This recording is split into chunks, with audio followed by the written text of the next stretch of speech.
tahun silih berganti, ku jaga merah putih tegang berdiri.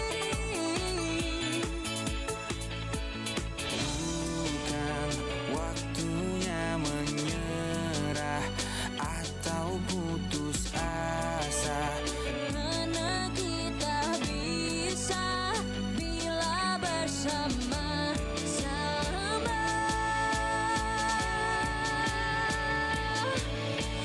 Kita Indonesia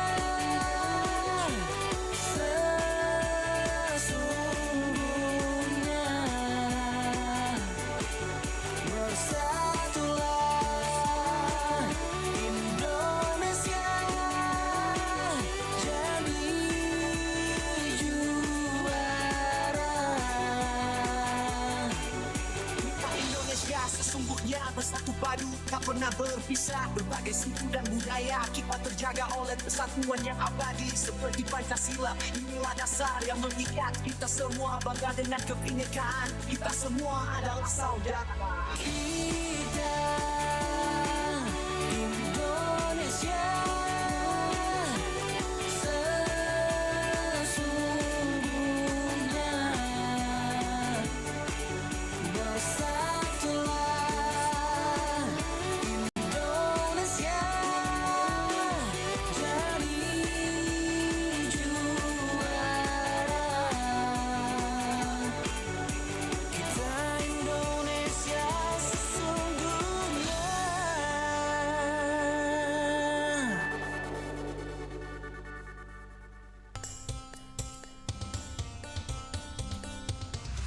Pro 4 FM Suara Budaya. Sulawesi Selatan.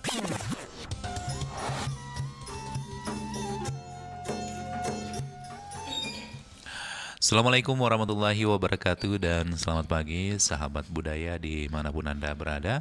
Kita berjumpa kembali dalam obrolan komunitas. Obrolan komunitas kali ini kita menghadirkan dari komunitas dakwah yaitu Ikatan Dai Muda Indonesia. Dan saat ini di studio sudah bersama dengan narasumber kita Ustadz Muhammad Yusuf STHI MTHI.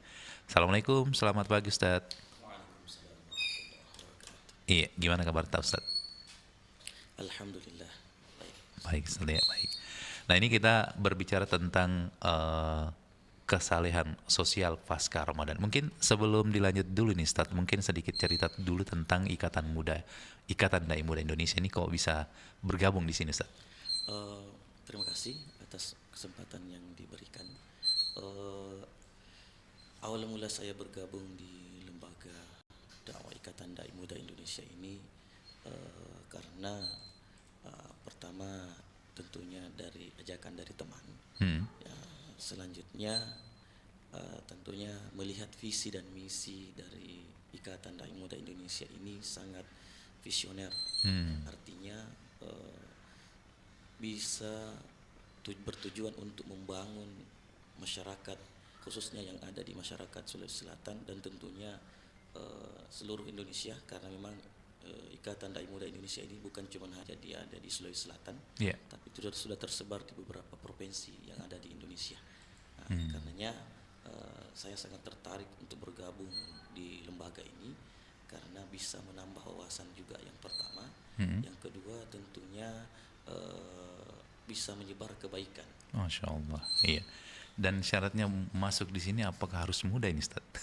Ya, Karena baik, Ikatan Dai Muda. sangat bagus sekali. Iya. Tentunya setelah saya bercerita dari beberapa teman yang ikut bergabung di dalam lembaga dakwah ini, Iya. rata-rata dai yang ada di dalam itu muda. Tapi seiring berjalannya waktu, Iya. usia terus akan bertambah. Maka kemudian muda ini bukan diartikan hanya sebatas usia, tetapi semangat untuk menyebarkan kebaikan, semangat untuk berdakwah itu selalu muda. Yeah. Artinya tidak pernah putus asa, dan juga selalu semangatnya selalu muda. Ya, berarti lebih mengarah ke semangat dakwahnya Ustaz ya. Masya Allah. Baik, kita akan lanjut lagi dengan topik kita pagi hari ini mengenai kesalehan pasca Ramadan. Jadi kesalehan sosial yang dimaksud. Nah, mungkin sedikit pengantar dulu, Ustaz. Silakan. Baik, saya sengaja mengangkat tema ini karena sangat menarik bagi saya, Iya. karena dalam perintah berpuasa itu sendiri, di mana disebutkan dalam surah Al-Baqarah dalam ayat 183, ya ayyuhalladzina a'udzubillahi minasyaitonirrajim, bismillahirrahmanirrahim, ya ayyuhalladzina amanu kutiba alaikumusiyam kama kutiba alal ladzina min qablikum la'allakum tattaqun. Ayat ini adalah salah satu ayat yang sangat populer ketika memasuki bulan suci Ramadan. Iya. Ya, di mana ayat ini memerintahkan semua umat Islam yang sudah berkewajiban untuk melaksanakan ibadah puasa. Dan salah satu tujuan utama dari pelaksanaan ibadah puasa ini agar mendapatkan derajat ketakwaan, di mana dijelaskan dalam di penghujung ayatnya la'allakum tattaqun, agar kita mendapatkan gelar yang namanya ketakwaan. Ya. Ya, betul sekali. Jadi dalam Al-Quran sendiri, setidaknya ketika kita membahas kata takwa, itu ada dua hal yang sangat besar tujuan Al-Quran menyebutkan kata takwa. Jadi takwa ini erat sekali dengan kaitannya dengan kesolehan. Ya. Kalau takwa itu sendiri adalah melaksanakan perintah Allah dan menjauhi larangannya, sementara kesolehan itu adalah sikap baik untuk melakukan perintah itu. Ya. Makanya dalam Al-Quran, dalam pelaksanaan puasa bukan hanya ketakwaan individual. Ya. Jadi ada dua ketakwaan atau kesolehan yang menjadi tujuan pelaksanaan ibadah puasa itu sendiri. Yang pertama adalah kesolehan individual, Ya. atau yang biasa kita sebut dengan kesolehan spiritual. Ya. Ya, kesolehan spiritual. Nah, ini hanya berhubungan dengan kita dengan Allah, yang biasa kita istilahkan dengan hablum minallah, hubungan kita kepada Allah Subhanahu wa taala. Salah satu ayat yang menceritakan tentang ketakwaan itu hubungannya dengan Allah atau hablum minallah dalam surah Al-Baqarah. Di awal surah Al-Baqarah, Allah Subhanahu wa taala berfirman, Alif Lam Mim, dzalikal kitabu la raiba fihi hudal lil muttaqin. Kata takwa di sini, al-muttaqin di sini bermakna ketakwaan secara spiritual, secara individual. Ya. Di mana setelah ayat ini dijelaskan, disebutkan ayat berikutnya, alladzina yu'minuna bil ghaibi wa yuqimunas shalah. Ini menceritakan bahwa ketakwaan ini digambarkan dengan seseorang beriman kepada alam gaib dan mendirikan salat. Ketakwaan ini atau kesolehan ini berhubungan dengan kesolehan individual, Ya. ya, atau hablum minallah, kesolehan spiritual kita. Nah, makna takwa atau makna soleh, kesolehan yang kedua adalah ini yang disebut dengan kesolehan sosial atau ketakwaan secara sosial. Ayat ini, kata ayat yang menjelaskan tentang ini terdapat dalam surah Al-Imran. Ya. Tepatnya di ayat 133, di mana Allah Subhanahu wa taala berfirman, A'udzubillahi minasyaitonirrajim. Bismillahirrahmanirrahim. Wasari'u ila maghfiratin min rabbikum wa jannatin 'arduhas samawati wal ard u'iddat lil muttaqin. Artinya, dan bersegeralah kamu mencari ampunan dari Allah Subhanahu wa taala untuk mendapatkan surga yang luasnya seluas langit dan bumi. Dan surga yang luasnya seluas langit dan bumi ini diperuntukkan bagi orang-orang yang bertakwa. Siapa yang dimaksud dengan orang bertakwa dalam ayat ini? Kemudian dijawab oleh ayat berikutnya. Allah Subhanahu wa taala berfirman, yang dimaksud kata takwa dalam ayat ini adalah alladzina yunfiquna fis sarra'i wad dharra wal kadhiminal ghaidh wal 'afina 'anil nas wallahu yuhibbul muhsinin. Yang dimaksud orang-orang yang bertakwa adalah yaitu orang-orang yang berinfak, orang yang bersedekah, mengeluarkan sebagian harta yang dititipkan oleh Allah kepadanya, baik dia dalam keadaan senang, baik dia dalam keadaan lapang, maupun dia dalam keadaan susah. Ini mencerminkan ketakwaan atau kesolehan sosial. Yang kedua, wal kadhiminal ghaidh, yakni bisa menahan diri ketika dia dalam keadaan emosi, ketika dia dalam keadaan marah. Ya. Yang ketiga adalah wal afina 'anil nas. Ya, bisa memaafkan kesalahan manusia. Ya. Jadi ada 3 kategori yang dimasuk dalam ayat ini, yang ketika kita melakukan itu kita termasuk orang-orang yang sudah mendapatkan ketakwaan baik dari segi sosial di hadapan Allah Subhanahu wa taala. Yang pertama adalah bersedekah atau mengeluarkan sebagian harta kita baik dalam keadaan lapang maupun dalam keadaan susah. Ya. Yang kedua adalah bisa menahan diri untuk tidak melampiaskan emosi kita ketika dalam keadaan marah. Yang terakhir adalah bisa memaafkan kesalahan manusia. Ayat ini kemudian ditutup dengan wallahu yuhibbul muhsinin. Allah itu sangat senang, sangat cinta kepada orang-orang yang berbuat baik. Jadi kita hubungkan dengan kesolehan pasca Ramadan. Ya.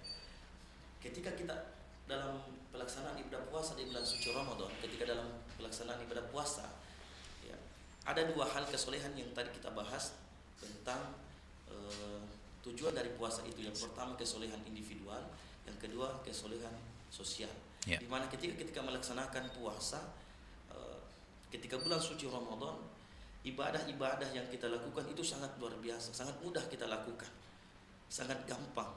Artinya ketika kita melaksanakan ibadah sholat di luar bulan suci Ramadan, ketika masuk bulan suci Ramadan itu kita sangat mudah melaksanakan, bahkan ingin memperbaiki diri. Di mana bahkan orang-orang itu berlomba-lomba untuk melakukan kebaikan ketika bulan suci Ramadan tiba, ketika di dalam bulan suci Ramadan. Makanya ada ulama yang kemudian mengatakan bahwa bulan suci Ramadan itu adalah salah satu bulan madrasah, bulan tarbiyah, bulan untuk memperbaiki diri. Di mana setelah kita keluar dari bulan suci Ramadan, kita bisa mempertahankan kebaikan-kebaikan yang kita lakukan selama bulan suci Ramadan, itu bisa kita pertahankan setelah keluar dari bulan suci Ramadan. Jangan sampai apa yang kita lakukan selama bulan suci Ramadan, kita rajin sholat, rajin melaksanakan ibadah puasa, melaksanakan ibadah-ibadah sunnah lainnya, qiyamul lail, itu disebut dengan ibadah individual. Bersedekah, berlomba-lomba untuk bersedekah, ya, berinfak, mengeluarkan sebagian harta kita. Tapi ketika keluar bulan suci Ramadan, itu jangan sampai kita lupakan. Karena itu bulan puasa disebut bulan tarbiyah, bulan madrasah, pendidikan kepada kita untuk mendapatkan derajat ketakwaan itu, baik dari segi ketakwaan individual atau spiritual maupun ketakwaan secara sosial. Saya kira itu untuk pengantar kita di awal. Baik. Ini menarik sekali Ustadz, karena memang yang berat itu setelah keluar dari Ramadan ya. Kalau mungkin di dalam Ramadan kita termotivasi, dan memang di bulan yang penuh berkah itu semangat beribadah kita itu gampang. Tapi menjaga setelah Ramadan ini, utamanya ini kesolehan sosial di setelah bulan suci Ramadan. Nah ini menarik sekali Ustadz, karena berbicara tentang keistiqomahan dalam melaksanakan kebaikan-kebaikan yang telah kita lewati di bulan suci Ramadan ini, membawanya keluar Ramadan. Yang menarik adalah mungkin apa yang harus sebenarnya kita lakukan ini Ustaz, supaya ibadah-ibadah yang menjadi hal yang pernah dilakukan di bulan suci Ramadan ini bisa terus dilaksanakan di luar Ramadan. Ya. Baik, salah satu hal yang bisa kita lakukan ketika untuk mempertahankan kebiasaan-kebiasaan baik itu ketika keluar bulan suci Ramadan, tentunya adalah yang pertama, setelah keluar bulan suci Ramadan ada yang namanya perintah melaksanakan puasa Syawal. Jadi agar kebiasaan puasa itu tidak hilang, maka Rasulullah kemudian memerintahkan kita untuk melaksanakan puasa 6 hari di bulan Syawal. Ini melatih kita untuk melaksanakan kebaikan-kebaikan itu. Yang selanjutnya berkaitan dengan kesolehan sosial itu sendiri adalah bagaimana kita setelah keluar bulan suci Ramadan membiasakan diri untuk senantiasa bersedekah.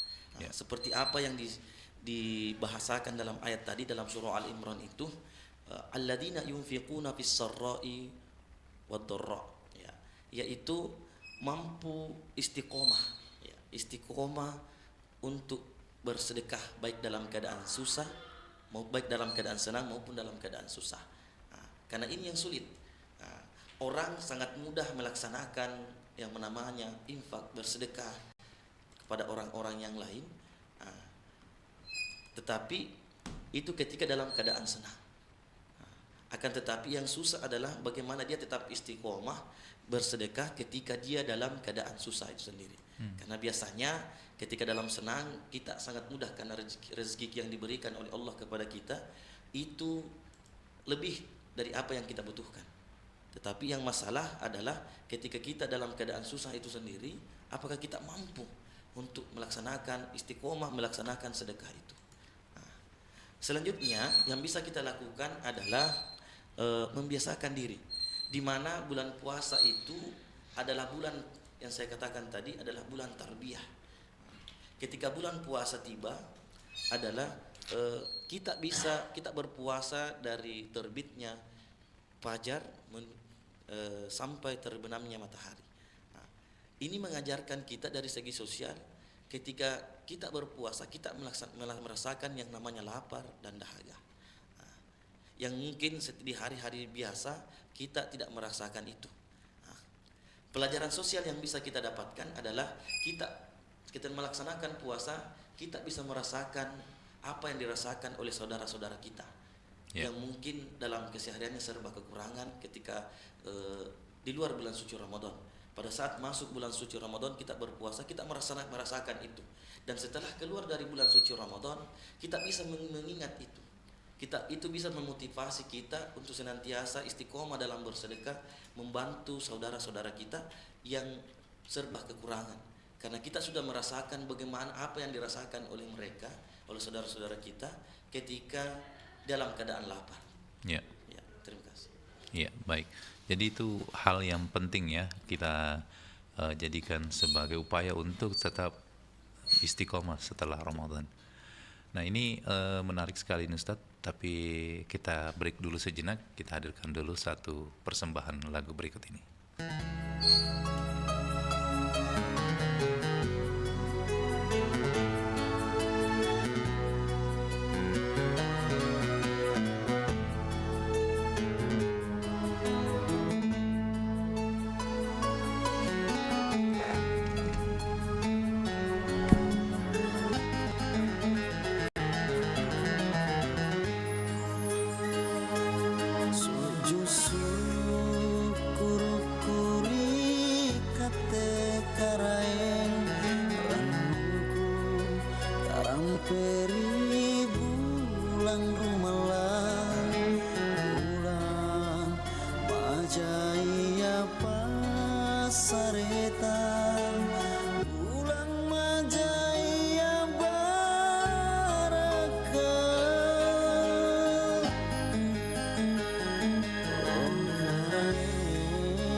Soki si kontudo sayang karain paniaki pamoporotan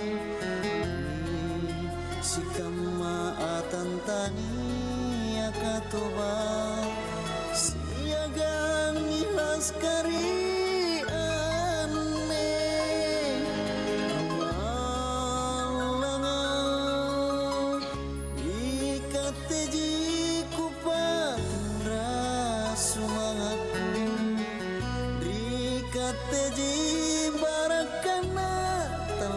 aku tatepusu jusumbaku karae bokong-bokong telas aku rilino akhirat.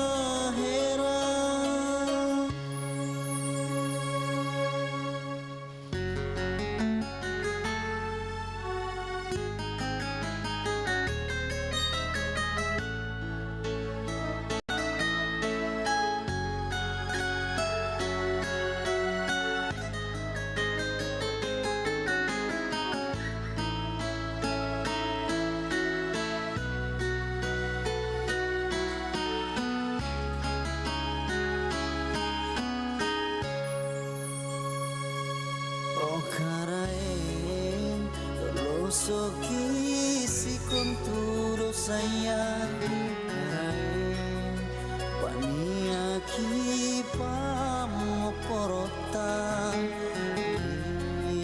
Si kama atantani akatobang Siagang ilas kari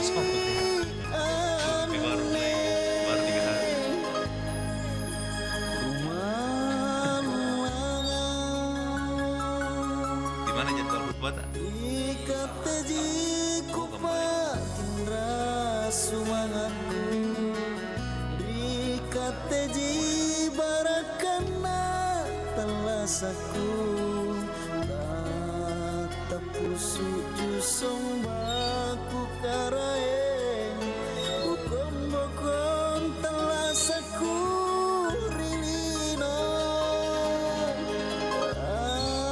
Aherang Rikateji kupatindra sumangatku Rikateji barakana talasaku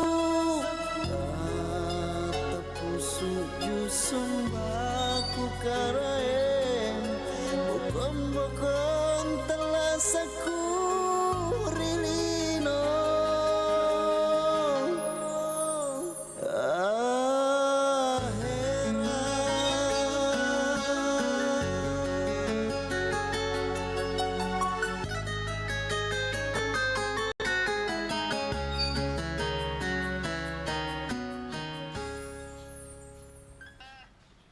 Mak, ternyata betul lah, dia ini playing victim. Siapa? Ini nih yang kemarin lagi rame di media sosial. Kamu udah yakin sama informasi yang kamu dapat? Mak, yakin lah. Di mana-mana udah kesebar nih infonya. Pemirsa, berdasarkan hasil penyelidikan, artis berinisial A yang kemarin sempat viral resmi ditetapkan sebagai korban. Loh, Sehingga Lan. berita yang selama Ini kan yang kamu omongin barusan kan? Nah, iya nih. Tapi ternyata dia beneran tersakiti tahu, Ra, bukan playing victim. Makanya bijak dalam bersosial media. Jangan langsung percaya sama informasi-informasi yang beredar. Ya kan? Aku lihat informasi yang udah viral di mana-mana. Hei, Dalalan, cepat, sini bantu aku angkat lemari nih. Aku mau lanjut tidur aja loh padahal.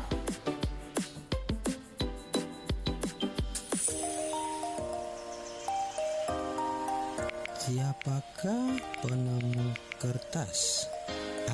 Ini dia. Akhirnya saya ketemu di jawaban.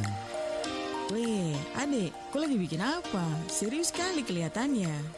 Ini kakak, saya bikin tugas sekolah. Sudah beberapa hari yang lalu saya belum sempat kerjakan. Macam makin hari tambah rumit kak pelajaran di sekolah.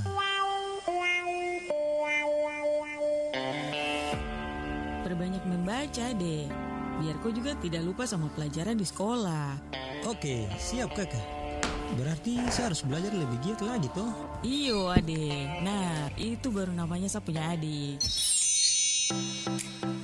Buku adalah sumber berbagai informasi yang dapat membuka wawasan kita. Membaca buku sangat baik untuk melatih otak dan pikiran.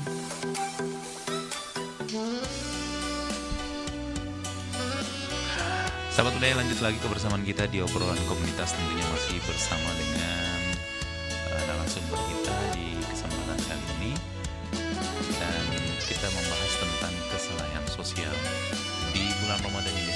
Memang telah kita lewati, dan seharusnya bulan Ramadan ini melahirkan kesalahan Ustaz. Ya, jadi upaya-upaya yang tentunya kita lakukan, yaitu tadi tujuan atau visi misinya daripada bulan Ramadan itu menjadikan kita lahal takun, menjadi manusia yang bertakwa. Nah, kita terima dulu Ustaz, kayaknya ada yang mau bergabung ini. Ya. Halo, assalamualaikum. Iya, dari siapa? Iya, silakan dulu. Apa yang ingin ditanyakan? Ada pertanyaan ini. Ya. Di saat di luar bulan Ramadan itu, adakah puasa tertentu Misalnya hari puasa apa? Puasa Syawal maksudnya. Iya, puasa Syawal atau yang lain-lain. Iya. Dan pertanyaan kedua, bolehkah sholat tahajud 4 rakaat lanjut sholat witri 3 rakaat dalam satu berzikir dan berdoa? Maksudnya tahajud dan witri, zikir dan doanya digabungkan. Yang terakhir, Wih, banyak-banyak. sholat hajat apakah boleh dilaksanakan sesudah Isya? Itu saja. Oke. Ya, oke Pak De. Baik. Baik, Pak. Assalamualaikum warahmatullahi wabarakatuh. Waalaikumsalam warahmatullahi wabarakatuh. Ada 3 pertanyaan ini, Ustaz. Puasa di luar Ramadan. Silakan, Ustaz.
janjinya wajibnya harus puasa kafarat. Itu berapa hari, Ustaz? Kalau dalam syariat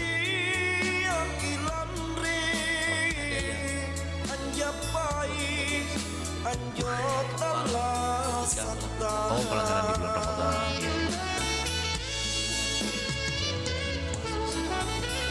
Iya. Kalau ada sejed, kalau ada jedanya harus diulang lagi.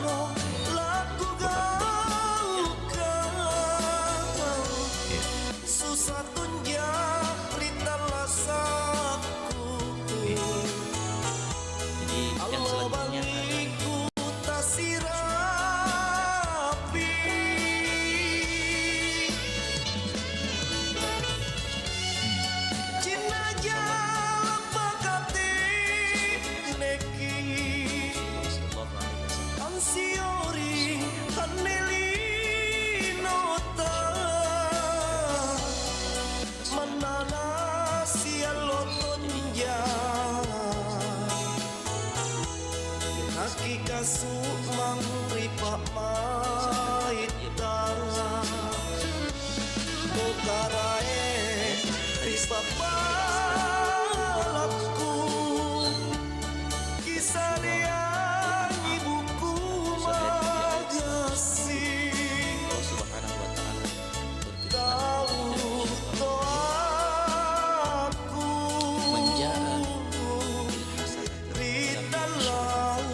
pahala mereka ketika berbuat dosa. Di awal ayat ini Allah membalas 10 kali kebaikan dalam satu puasa. Nah, ketika kita puasa 30 siklus 1 tahun itu paling banyak itu 360 hari. Nah, ketika kita puasa full 30 hari di bulan suci Ramadan itu sama pahalanya selama dikali 10 sama pahala hitungannya dengan 300 hari. Kemana 60 harinya? Ini yang dijelaskan oleh sabda Nabi tadi, 6 hari di bulan Syawal. Oh, dikali 10. Dikali 10 menjadi 360. Jadi totalnya 36 hari. Maka tepatlah apa yang disabdakan oleh Nabi ketika kita berpuasa di bulan suci Ramadan secara sempurna, maka kemudian diikutkan dengan puasa Syawal selama 6 hari, seakan-akan pahalanya kita berpuasa selama 1 tahun penuh atau 360 hari. Dan masih banyak puasa-puasa Syawal, puasa-puasa sunnah yang lain.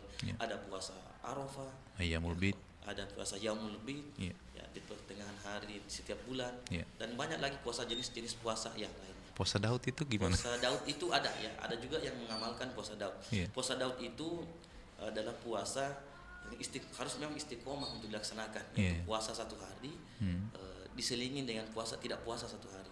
Jadi misalkan hari Jumat ini puasa, hari Sabtu tidak puasa, kemudian hari Ahad puasa. Itu selang-seling. Makanya perlu keistiqomahan, karena kalau terputus berarti bukan puasa Daud. Iya. Oke, Ustaz, begitu banyaknya amalan sebenarnya yang bisa kita lakukan. Kemudian tadi masalah tahajud dengan witir itu dilaksanakan dalam zikirnya yang dipertanyakan mungkin ini Ustaz dirangkai. Persoalan masalah tahajud dan witir. Tadi ada saya sempat dengar pertanyaan apakah bila 4 rakaat. Ya. Sebenarnya di sini ada 2 pendapat ulama yang tentang pelaksanaan masalah sholat sunnah qiyamul lail ini atau sholat tahajud. Ada biasa disebut dengan sholat tahajud. Ada sabda Rasulullah yang mengatakan sholatul laili masna.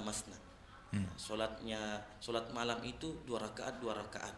Artinya 2 rakaat 1 kali salam, 2 rakaat 1 kali salam. Tapi ada juga kemudian langsung 4 yang 4 rakaat 1 kali salam. Jadi kalau 2 rakaat berarti sholat witirnya itu kan biasa minimal 1 atau paling banyak biasanya 3 rakaat kita bulan suci Ramadan. Nah, kalau dia sholatnya 2 rakaat, maka sependapat dalam hadis yang paling pas sebenarnya adalah sholat witirnya itu 2 rakaat 1 kali salam, kemudian diikuti dengan ditutup dengan 1 rakaat. Ada kemudian ketika pelaksanaan sholat lainnya itu 4 rakaat 1 kali salam, kan hadis Aisyah itu mengatakan 11 rakaat, berarti 8 rakaat jadi 4, kemudian ditutup dengan 3 rakaat 1 kali salam untuk witir. Persoalan masalah zikir itu tidak ada masalah kita tempatkan di mana. Hanya memang paling di afdal itu ketika kita selesai melaksanakan sholat tahajud atau qiyamul lail, itu paling dianjurkan untuk berdoa. Salah satu tempat mustajabah untuk berdoa kepada Allah Subhanahu wa taala. Tentunya di sepertiga malam itu. Jadi kemudian sholat witir ada juga doanya tersendiri. Jadi kalau mau digabung juga boleh, hanya karena ini sifatnya sunnah, bukan berarti membatalkan kalau kita tinggalkan, berdosa kalau ditinggalkan karena sifatnya sunnah. Kalau digabung berarti satu pahala yang kita dapat. Tapi kalau itu dipisah doanya, kita bisa mendapatkan 2 atau 3 pahala sendiri. Jadi saya kira itu. Kalau sholat tahajud tadi, sholat hajat ya, sesudah sholat isya. Sholat hajat ya paling sebenarnya yang disunnah paling afdol itu ya sepertiga malam, sama dengan pelaksanaan sholat tahajud. Hanya memang boleh kita laksanakan setelah sholat isya. Sholat hajat itu boleh kita laksanakan, wallahu alam bishawab. Jadi yang namanya sholat sunnah ya paling baik memang sholat sunat malam itu, sholat istikharah, sholat hajat ataupun sholat lail atau sholat tahajud itu paling afdol, memang paling disunnahkan adalah ketika sepertiga malam itu. Kenapa? Karena disitulah ketika orang lain sedang pada tidur, kita bangun untuk mengingat Allah, bersujud di hadapan Allah. Disitulah waktu yang sangat mustajabah. Di dalam hadis itu dijelaskan bahwa salah satu tempat yang paling mustajabah ketika berdoa, berinteraksi langsung kepada Allah adalah sepertiga malam itu sendiri. Karena biasanya memang ketika kita bangun sepertiga malam itu perasaan kita sangat tenang. Hanya saja sahabat ini ada 2 pendapat. Yang pertama ada kasusnya Umar bin Khattab, yang kedua ada kasusnya Abu Bakar As-Siddiq. Abu Bakar dua-duanya ini kalau Abu Bakar Umar bin Khattab itu sholat tidur dulu baru kemudian sholat hajat atau sholat malam. Kemudian Abu Bakar As-Siddiq itu setelah sholat isya langsung sholat lail, atau mungkin bisa menunggu sampai sepertiga malam untuk melaksanakan sholat lail itu sendiri. Kemudian hal ini dicurhatkan atau dilaporkan kepada Rasulullah, ditanyakan kepada Rasulullah SAW. Apa kata Nabi tentang kasus ini? Bahwa semuanya tidak ada yang disalahkan oleh Nabi. Apa kata Nabi? Umar bin Khattab, ya Umar, kamu benar. Dalam artian kamu kuat, kamu bisa istiqomah, masih kuat, bisa untuk langsung tidur dulu kemudian bangun. Tapi Abu Bakar sedikit mungkin tidak mampu lagi fisiknya. Umar terbalik. Abu Bakar yang tidur dulu. Kemudian Umar yang menunggu sampai masuk waktunya sepertiga malam itu. Dua-duanya dibenarkan oleh Nabi. Karena mungkin Abu Bakar itu masih lemah fisiknya karena sudah tua, maka dia tidur dulu kemudian bangun sholat tahajud. Kemudian Umar bin Khattab karena masih kuat fisiknya, masih muda, tergolong masih muda pada saat itu, dia menunggu sampai sepertiga malam lalu kemudian melaksanakan sholat tahajud. Saya kira itu. Baik, kita terima lagi. Ada yang bergabung. Assalamualaikum. Waalaikumsalam warahmatullahi wabarakatuh. Ya, dari. Assalamualaikum Pak Ustaz. Bertanya. Ya. Saya kan biasa lakukan sholat isya setelah tidur, tapi biasa saya ketiduran tanpa jam 2:30 berbangun. Sholat isya. Ya, sholat isya. Ya. Tapi ada yang tegur saya bahwa itu sudah tidak ada isya katanya.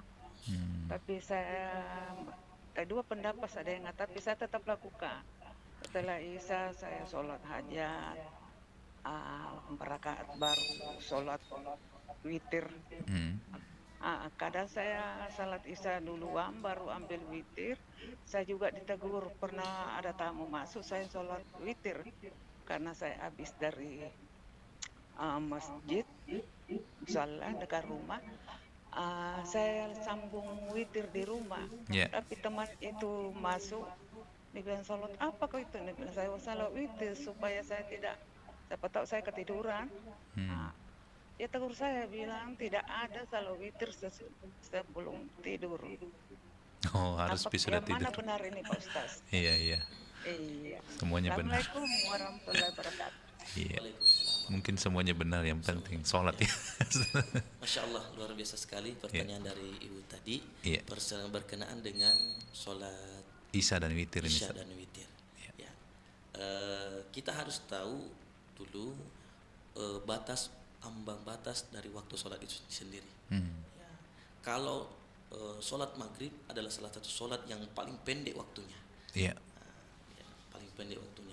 Dan sholat yang paling panjang waktunya itu adalah sholat isya. Sampai mulainya azan isya sampai sebelum masuk azan subuh. Azan subuh itu sebelum masuk azan subuh sudah masih waktu isya. Hanya memang ada pendapat yang pernah saya baca, Allahu a'lam, kalau itu perlu bisa diluruskan kembali, bahwa memang ada hadis Nabi as-sholatu ala waktiha. Sholat itu di awal waktu. Ada pernah saya pendapat juga dengar dari salah satu ulama, itu paling bagus itu sholat sunnah, sholat isya itu diakhirkan agar bisa melaksanakan sholat lain. Jadi apa yang ditanyakan tadi ibu ini, ketika ketiduran sholat baru kemudian bangun sholat isya, itu masih dalam kategori waktu isya. Karena waktu isya itu masuk sangat panjang waktunya. Jadi tetap sah. Jadi belum keluar waktu isya itu ketika masuk jam 2. Justru ketika kita bangun sholat isya di situ, kita bisa dianjurkan bisa langsung sholat tahajud atau sholat ditutup dengan sholat witir. Berkenaan dengan sholat witir ini, sholat witir itu adalah sholat penutup. Sholat witir itu adalah sholat penutup di malam itu, karena kita bermulai aktivitas dari subuh, kemudian sampai subuh kembali. Jadi tidak ada lagi sholat setelah sholat witir. Jadi ketika kita sholat isya dan kita ragu mau terbiasa melaksanakan sholat witir, kita ragu untuk bangun, maka tidak apa-apa kita melaksanakan sholat witir itu sendiri. Tidak mesti harus menunggu tidur dulu, karena yang disunnahkan itu tidur adalah sholat hajat tadi, sholat lail tadi. Ya, memang semua pelaksanaan yang dilaksanakan pada malam hari sholat sunnah dinamakan sholat lail, cuman beda-beda namanya. Ada sholat hajat, ada sholat istikharah kalau dilaksanakan di malam hari, sholat tahajud, dan termasuk sholat witir itu dilaksanakan di malam hari. Kalau misalnya yang kalau bulan Ramadan itu Ustaz, biasanya kan tadi dibilang bahwa sholat penutup ya. Nah misalnya di masjid sudah laksanakan sholat witir, tapi tengah malamnya bangun lagi sholat lain atau sholat hajat. Nah, ini ada dua pendapat. Pertama, ketika kita berniat untuk melaksanakan sholat lain nanti ketika setelah bangun sahur, maka boleh tidak ikut witir di masjid. Ya, boleh tidak ikut di masjid. Kemudian setelah sholat tahajud ditutup dengan witir, baik itu 3 rakaat ataupun paling sedikit 1 rakaat. Tapi ada juga ulama yang kemudian membolehkan, karena ada di Nabi kita beraktivitas itu setelah selesai sholat lail di masjid bersama imam, sholat tarawih, sholat witir. Nah, setelah kita melaksanakan ikut sholat witir bersama imam di masjid, kita ingin melaksanakan sholat tahajud ketika bangun sahur misalnya, kita mau bangun sahur, maka cukup melaksanakan sholat sholat tahajud saja, tidak usah melaksanakan sholat witir, karena tidak ada pelaksanaan sholat witir dilaksanakan 2 kali. Jadi ketika kita ikut sholat witir di masjid bersama imam, maka kita ingin melaksanakan sholat tahajud boleh, tetapi tidak usah lagi melaksanakan sholat witir, tidak ditutup lagi dengan sholat witir, karena witir itu hanya dilaksanakan 1 kali, pelaksanaan 1 malam, apakah 7 rakaat, 5 rakaat, 3 rakaat atau 1 rakaat. Allah a'lam. Iya. Jadi seperti itu ya jawaban dari Ustadz mengenai tadi sholat isya dan juga sholat witir. Nah kemudian ini juga Ustadz kembali ke tema terkait dengan kesalehan pasca puasa Ramadan. Ini memang hal yang paling diinginkan sebenarnya, apalagi visi misinya daripada puasa Ramadan itu menjadikan kita orang yang soleh, orang yang bertakwa ya. Betul. Setelah berpuasa.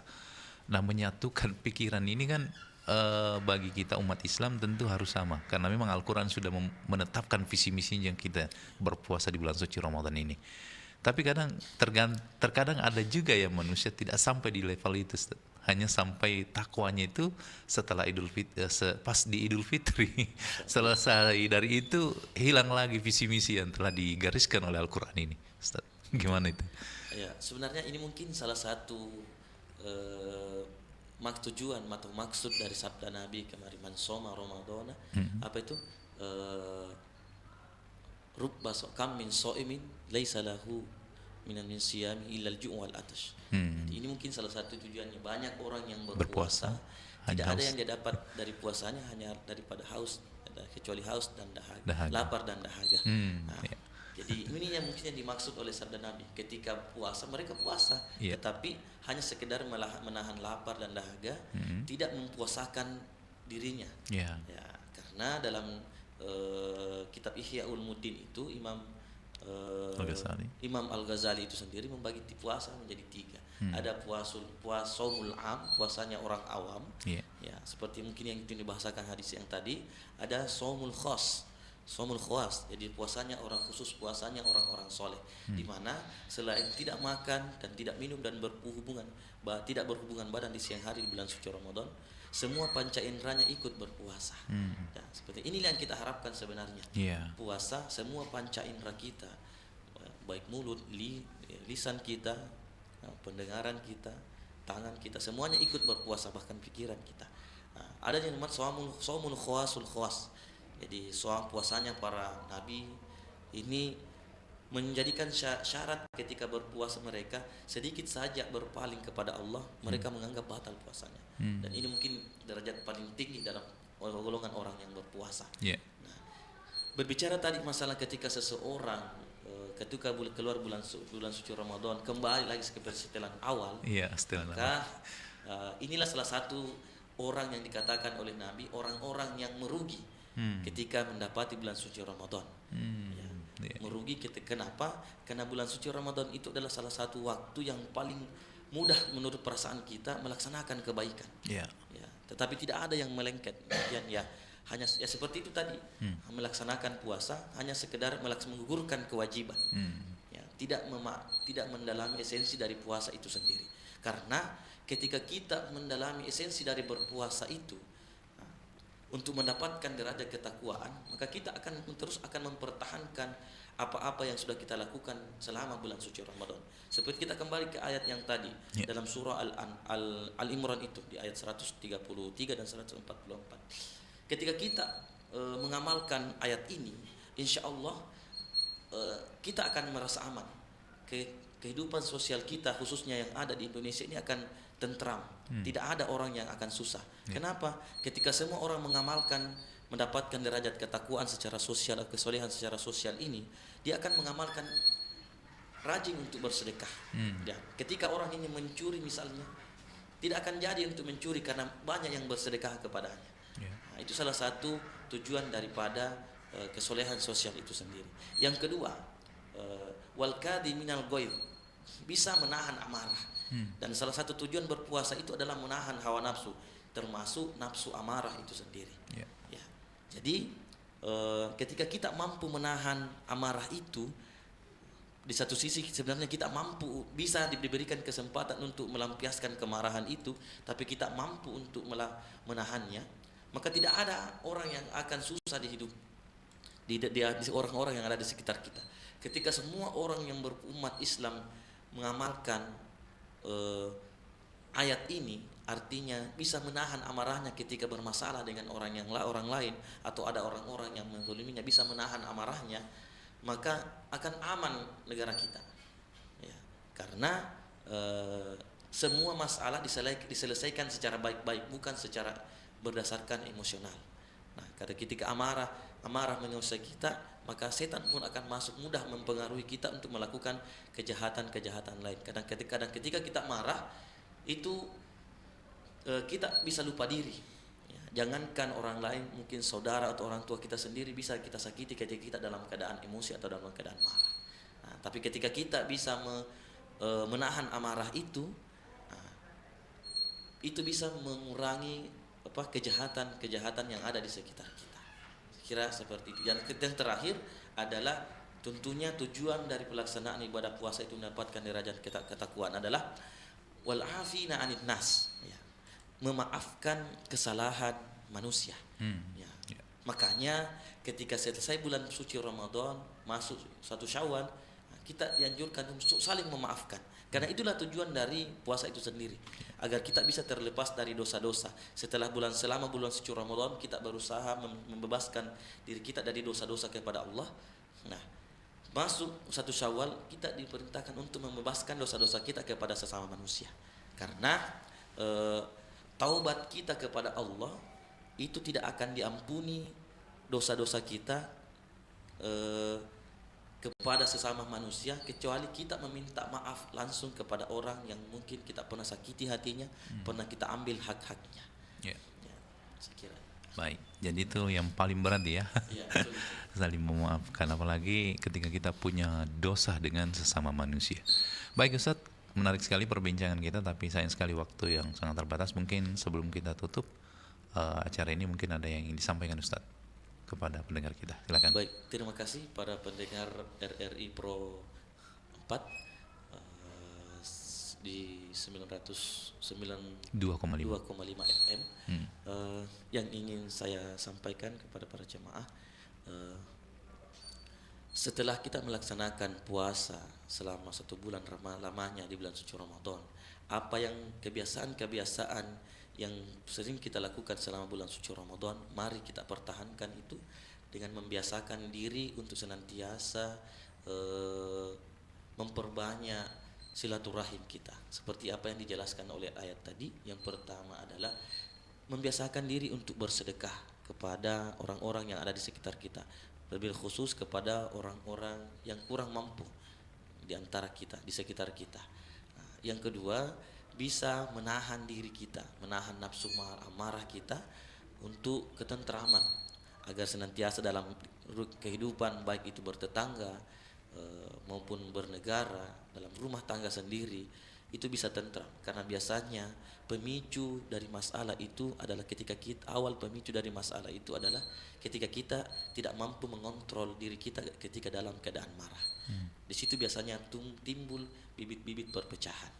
Nah, yang terakhir adalah mari kita saling memaafkan antara sesama manusia. Karena dalam ayat ini afina anin nas, memaafkan manusia. Meminta maaf itu sangat mudah, tapi yang paling susah sebenarnya adalah mampukah kita memaafkan kesalahan orang yang pernah menyakiti kita. Nah, ketika kita mampu melaksanakan semua 3 hal ini, maka kita termasuk dari orang-orang yang dijanjikan oleh Allah Subhanahu wa taala yang mendapatkan derajat ketakwaan, yang dijanjikan surga yang seluas-luasnya seluas langit dan bumi. Ya. Tentunya ketika kita puncak dari ketakwaan itu sendiri ditutup dengan ayat ini dalam surah Al-An'am itu, surah Al-Imran, Allahu yuhibbul muhsinin. Allah sangat cinta kepada orang-orang yang senang berbuat baik. Maksudnya apa?